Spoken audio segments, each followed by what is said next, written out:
जब कोई यह कहता है कि मैं ब्रह्म बनना चाहता हूँ, मैं मोक्ष चाहता हूँ, तो यह सुनने में उच्च विचार लगता है। लेकिन अष्टावक्र जी यहाँ गहराई से एक और चौंकाने वाली बात कह रहे हैं। वह बता रहे हैं कि जिसने ब्रह्म को एक लक्ष्य मान लिया या उसे लक्ष्य बना लिया, वह उसे कभी भी नहीं जान सकता। और जिसने सब इच्छा ही छोड़ दी, वही सहज रूप से ब्रह्म रूप में स्थित हो जाता है। इस सूत्र को पढ़ने मात्र से चेतना के सारे झूठे प्रयास टूट सकते हैं। यह सूत्र अद्वैत वेदांत की गहराई को बेहद सरल भाषा में प्रकट करता है। तो आइए जाने यह सूत्र क्या कह रहा है। इस सूत्र में अष्टावक्र जी कह रहे हैं, जो व्यक्ति अज्ञानवश यह सोचता है कि मैं ब्रह्म बन जाऊंगा, ऐसा व्यक्ति ब्रह्म को कभी नहीं जान सकता। लेकिन जो ज्ञानी है, जो शांत और स्थिर है, वह बिना इच्छा किए ही स्वयं ब्रह्म रूप में स्थित हो जाता है। क्या बात कही, आइए जाने इसको। इस श्लोक में अष्टावक्र जी एक बहुत गहरी बात कर रहे हैं। ज्ञान पाने की चाह कोई भी व्यक्ति अगर रखता है, तो वह उस ज्ञान से वंचित रह जाता है। जब कोई कहता है कि मैं ब्रह्म बनना चाहता हूँ, तो उसके भीतर अभी भी एक मैं बाकी है, जो ब्रह्म से भिन्न है। यही मैं ही तो सबसे बड़ी बाधा है। यह चाह, यह प्रयास सब उसी अहंकार का रूप है। जो व्यक्ति इस भ्रम में रहता है कि साधना करूंगा, तप करूंगा, अभ्यास करूंगा, तो आने वाले किसी दिन मैं ब्रह्म बन जाऊंगा, तो वह व्यक्ति वास्तव में सत्य की ओर नहीं बढ़ रहा, बल्कि भ्रम में ही पड़ा है। क्योंकि ब्रह्म कोई बनने की चीज नहीं है।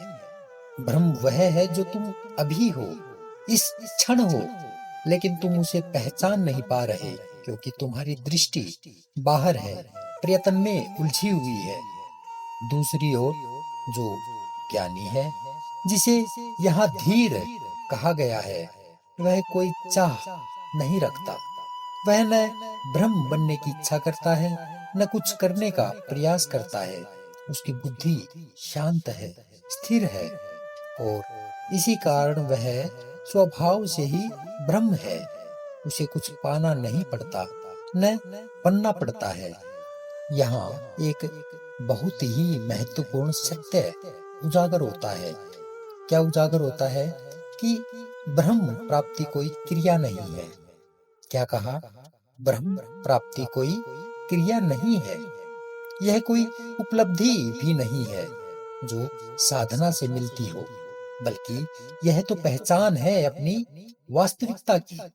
और यह पहचान तभी संभव है जब बनने की चाह समाप्त हो जाए। जिस क्षण तुम प्रयास छोड़ते हो, उस क्षण तुम भी मिट जाते हो। और वही क्षण है जब तुम ब्रह्म स्वरूप में स्थित हो जाते हो।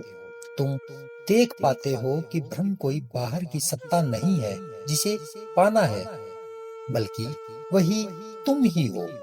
यह सूत्र एक तरह से संपूर्ण साधना है और सभी मार्गों पर अंतिम टिप्पणी जैसा है। कोई भी मार्ग ब्रह्म तक नहीं ले जा सकता, क्योंकि ब्रह्म वही है जो अभी और यही है। यह न तो किसी भविष्य की वस्तु है, न किसी शर्त की। यह बस है, और जो है उसे पाने की आवश्यकता नहीं होती, केवल देख लेने की ही जरूरत होती है। अंततः यह सूत्र हमें चेताता है कि चाहे वह कितनी भी पवित्र क्यों न लगे, अंततः बंधन ही है। ब्रह्म की प्राप्ति तब नहीं होती जब हम पाना चाहते हैं। क्या कहा? ब्रह्म की प्राप्ति तब नहीं होती जब हम पाना चाहते हैं, बल्कि तब होती है जब हम सब कुछ पाना छोड़ देते हैं। यहाँ तक कि हम ब्रह्म को भी पाना छोड़ देते हैं। जब चाह नहीं रहती, तब जो बचता है वही ब्रह्म है, वही तुम हो। इन्हीं सभी बातों के साथ कल अगले नए सूत्र में फिर मिलेंगे। तब तक के लिए नमस्कार।